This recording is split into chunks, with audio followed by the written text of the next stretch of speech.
안녕하세요. 저는 30대 초반의 미혼 남성입니다. 저희 어머니께서는 부동산, 특히 아파트, 재테크에 일가견이 있으셨어요.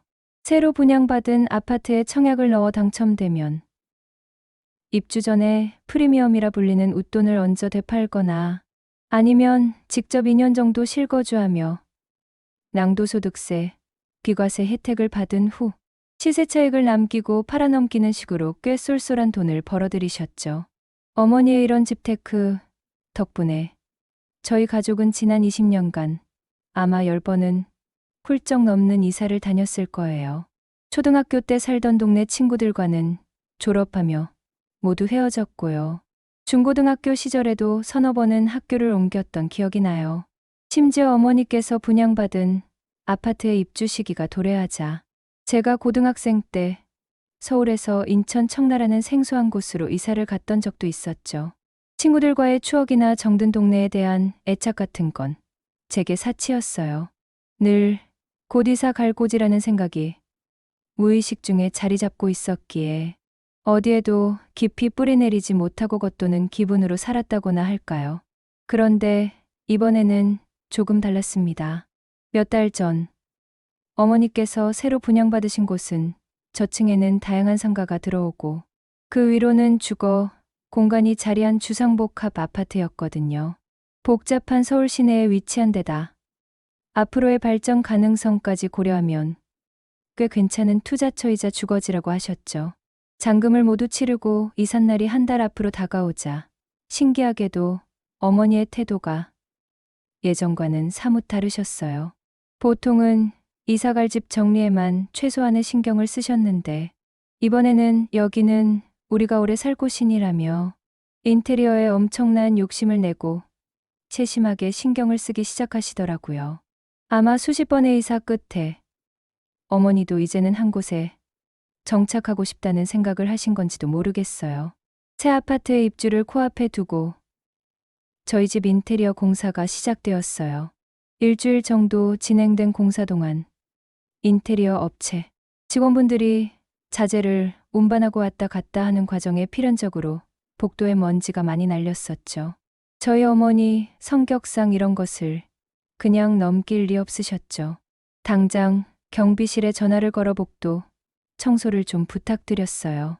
잠시 후 경비실에서 연락을 받고 저희 층을 담당하는 청소 아주머니가 곧 올라오실 거라고 하더군요. 한 10분쯤 지났을까요?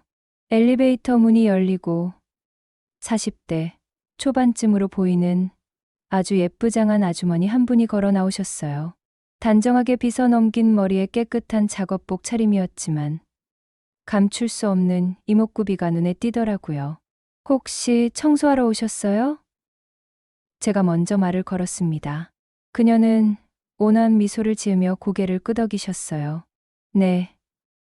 제가 2층 담당이에요. 잘 부탁드려요, 총각. 앞으로 보면 박씨 아줌마라고 불러줘요.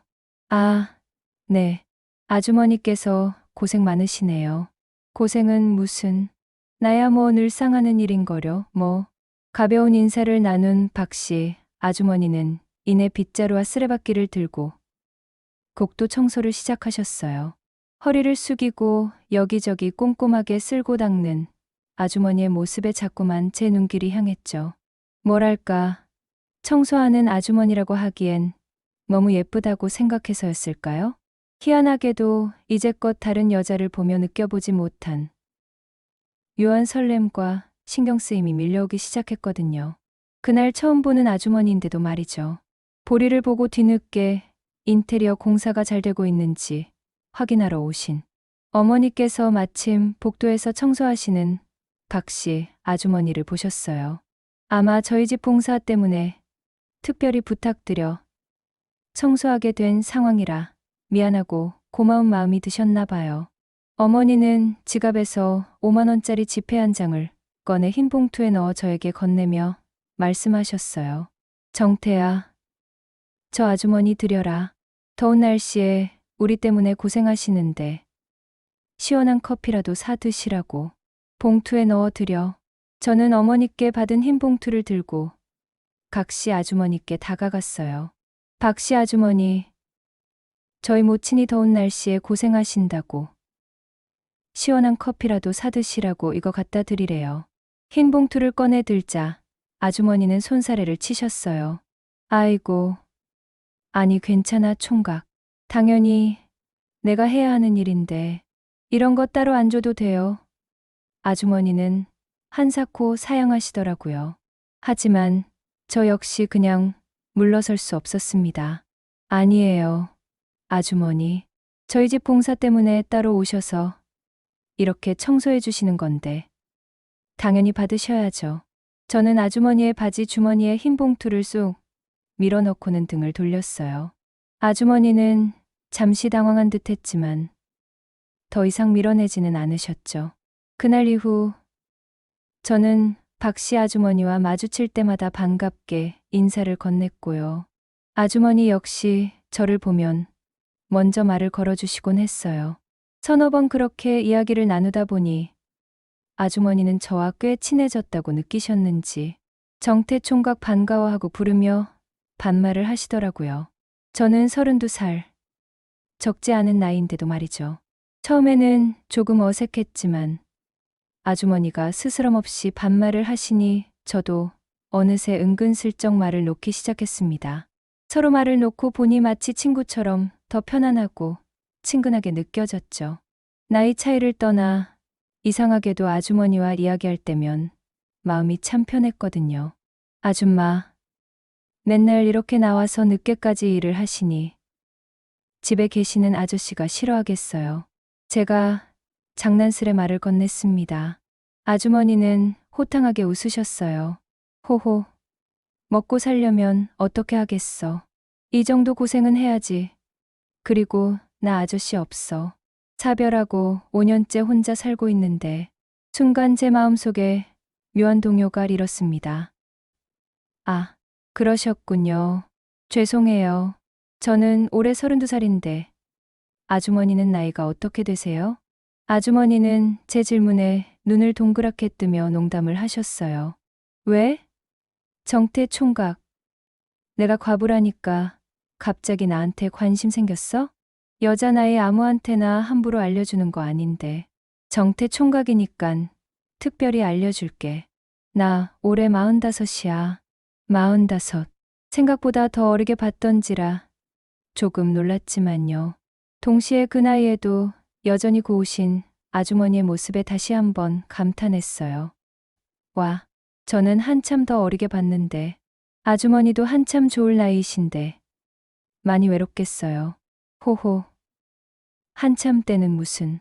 이젠 나도 어딜 가도 아줌마 소리를 듣잖아. 이제 너무 늙어서 여자로서 매력도 하나도 없는데 뭘. 아주머니는 겸손하게 웃으셨지만 제 눈에는 진심으로 그렇게 생각하시는 것 같지는 않았죠. 아줌마가 매력이 없다니요. 무슨 그런 섭섭한 소리를 다 하세요. 전 아주머니 볼 때마다 설레는 거려? 제가 진심을 담아 말하자 아주머니의 눈이 휘둥그레지더니 얼굴이 순식간에 뻘겋게 상기되는 것이 느껴졌어요. 저보다 13살이나 많은, 심지어 청소 일을 하시는 아주머니에게서 이런 감정을 느낀다고 솔직하게 고백한 것이 그녀에게는 꽤나 충격적이었나 봐요.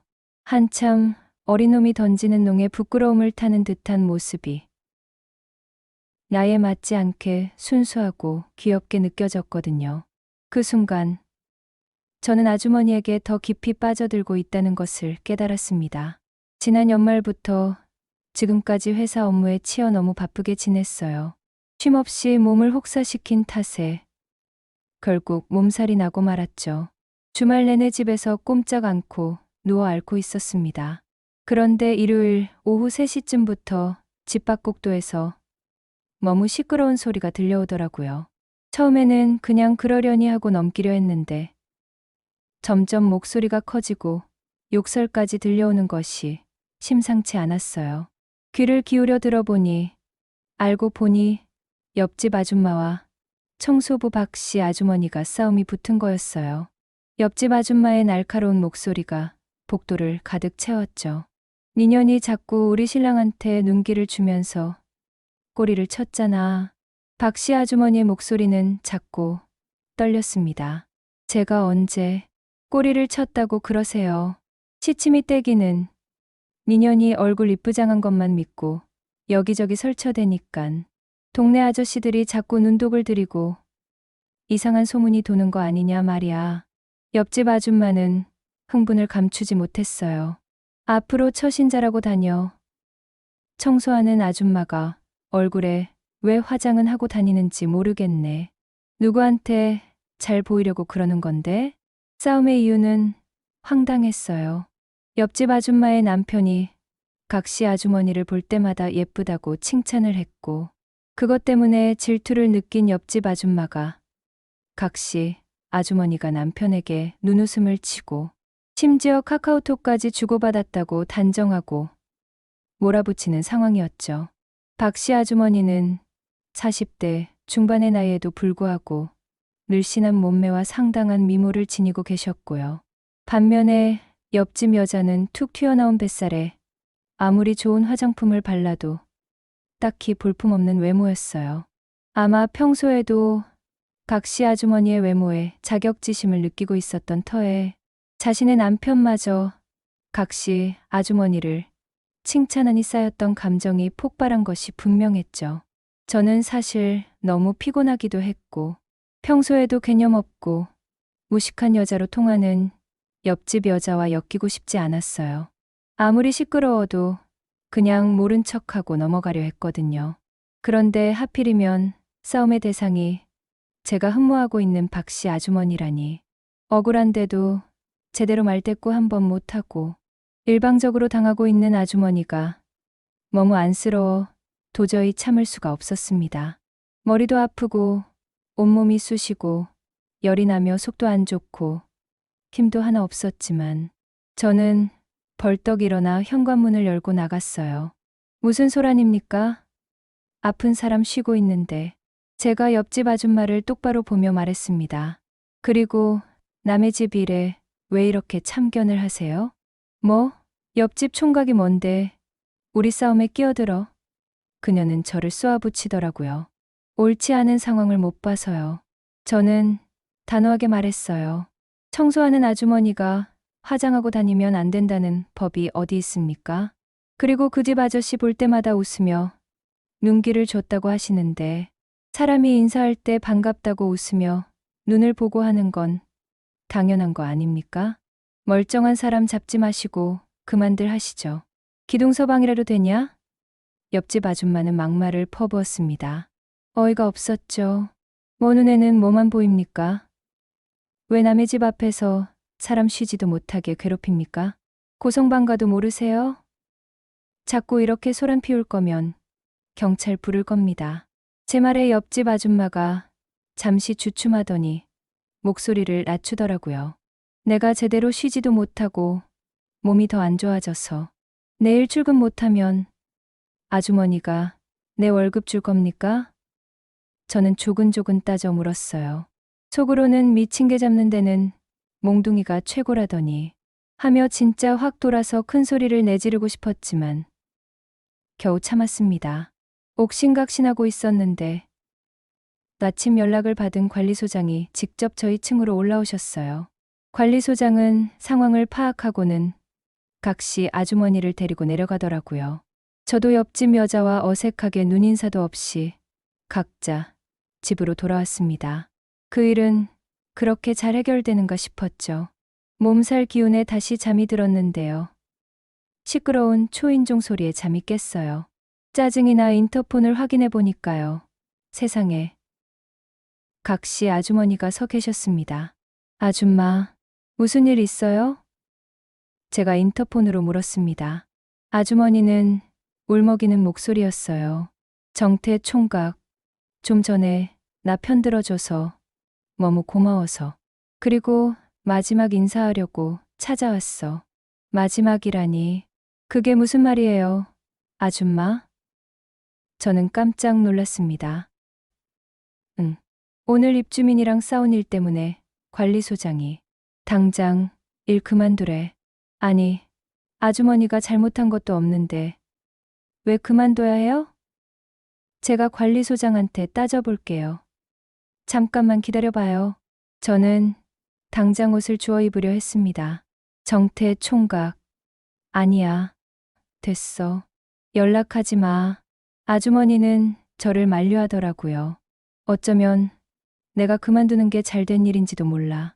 나중에 들은 이야기였는데요. 60대 관리소장은 각시 아주머니가 과부인데다 얼굴까지 반반하게 생겼다 보니 틈만 나면 외로운 호랍이 과부끼리 연애 한번 하자며 성적으로 괴롭혔다고 하더라고요. 아마 옆집 여자와의 싸움을 핑계 삼아 아주머니를 내보내려 했던 거겠죠. 인터폰을 보시더니 아주머니가 제 얼굴을 자세히 보시고는 걱정스러운 목소리로 말했어요.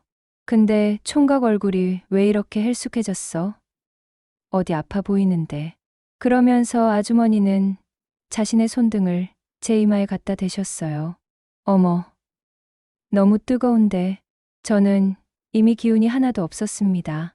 아줌마, 저 감기 몸살 걸린 것 같아요. 지금 너무 아파요. 온몸에 열이 나서 식은땀을 흘리는데 가끔 몸이 떨리고 춥게 느껴져요. 지금 집에 아무도 없어? 네. 부모님이 시골에 가셔서 내일 올라오세요. 집에 저 혼자 있어요. 아주머니는 잠시 고민하시더니 말했습니다. 이런, 어떡하나. 그럼 내가 약국 가서 약이라도 좀 사올게. 총각, 밥은 먹었어? 아뇨. 아파서 밥 생각도 없어요. 그래도 뭐라도 먹어야지. 몸이 아플수록 잘 먹어야 돼. 아주머니는 그렇게 저를 두고 잠시 자리를 비우셨죠. 잠시 뒤 아주머니는 약국에 들러 몸살약과 편의점에서 전복죽을 사들고 오셔서 제게 건네며 억지로라도 먹으라고 하시더라고요. 자, 총각, 이거라도 좀 먹고 약 먹자. 아주머니는 제게 죽그릇을 건네주셨어요. 뜨거운 전복죽을 먹고 약을 먹으니 땀이 나면서 조금 나아지는 듯했죠. 아주머니는 제 옆에 앉아 제가 죽을 다 먹는 것을 지켜보시고요. 물도 가져다 주는 등 살뜰하게 병간호를 해주셨어요. 그녀의 따뜻한 손길과 옆에 있어 주는 편안함에 저도 모르게 잠이 들고 말았습니다. 한숨 푹 자고 일어나 시계를 보니 저녁 9시가 다 되어가고 있었어요. 시간도 늦었고 옆에 아주머니가 없길래 당연히 집에 돌아가셨을 거라고 생각했습니다. 화장실에 가려고 방문을 열고 나왔는데요. 이게 웬일이었을까요? 박씨 아주머니가 주방에서 무언가를 분주하게 만들고 있었습니다. 맛있는 냄새가 집안에 가득했어요. 아줌마, 아직도 안 가셨어요? 제가 놀라 물었습니다. 아주머니는 환하게 웃으며 뒤돌아보셨어요. 아픈 사람 혼자 두고 어떻게 가? 이것 좀 먹고 기운 차려야지. 아주머니는 제 얼굴을 살피시더니 말했습니다. 달백숙 만들고 있었어. 이제 혈색이 돌아온 게 많이 좋아진 것 같은데? 아주머니는 다시 손등을 제 이마에 갖다 대셨습니다. 열도 많이 내린 것 같고. 네. 약 먹고 한숨 자고 일어났더니 이제 괜찮은 것 같아요. 몸은 여전히 조금 무거웠지만 아주머니가 옆에 있어준다는 사실만으로도 기운이 나는 듯했죠. 그렇게 아주머니가 1시간 넘게 정성스럽게 끓여낸 달백숙을 마주 앉아 늦은 저녁으로 먹기 시작했습니다. 따끈한 달백숙을 먹으니 몸에 기운이 도는 것 같았어요. 식사를 하는 동안 이런저런 이야기를 나누다 보니까요. 아주머니가 제 연애사가 궁금하셨는지 물끄러미 제 얼굴을 쳐다보시며 조심스럽게 물었어요. 정태 총각은 만나는 여자친구 없어? 그 모습이 어찌나 귀엽고 예뻐 보이던지. 그 순간 아주머니는 제게 과부 아주머니가 아닌 그저 제가 호감을 느끼는 한 여자로 다가왔습니다. 아줌마, 그게 그렇게 궁금하셨어요? 제가 장난스레 되물었어요. 아니, 그런 게 아니고 도통 여자 이야기를 안 하길래 이런 날 여자친구가 와서 병간호해주고 맛있는 것도 만들어 같이 먹으면 늙은 아줌마랑 먹는 것보단 훨씬 더 좋잖아. 그래서 물어본 거지. 아주머니는 제 달백숙 그릇에 닭다리를 놔주시며 말했습니다. 한창 나이에 여자도 많이 만나보고 그래야지. 아줌마처럼 늙으면 만나고 싶어도 못 만나. 왜요? 제 눈엔 아주머니는 여전히 예쁘신데요. 제 말에 아주머니는 살짝 미소를 지으시며 아줌마를 자꾸 놀리면 못 써. 하고는 부끄러워하셨어요. 농담 아닌데요. 진심인데. 아주머니는 저를 빤히 쳐다보시더니 갑자기 손으로 얼굴을 가리고 웃기 시작하시더라고요.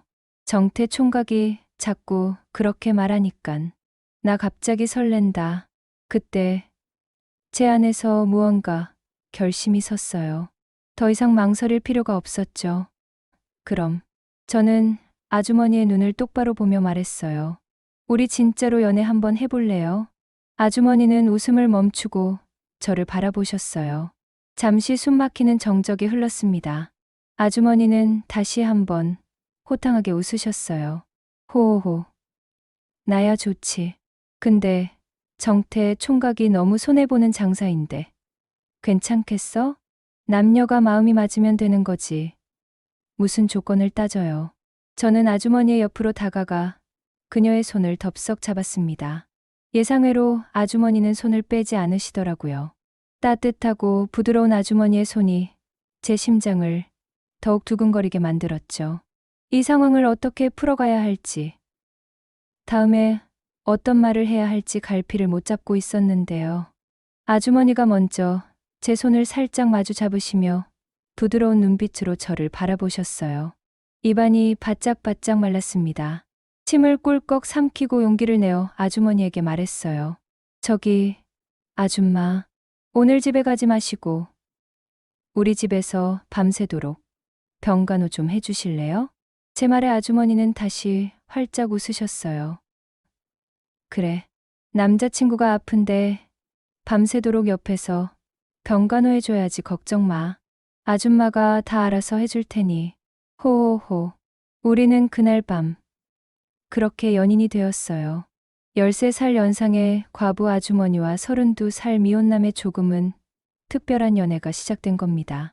몸살 감기에 걸려 병간호를 해주던 아주머니가 제 연인이 된 지 벌써 1년이라는 시간이 흘렀죠. 아주머니와의 관계는 여전히 애정이 식지 않은 돈독한 사이입니다.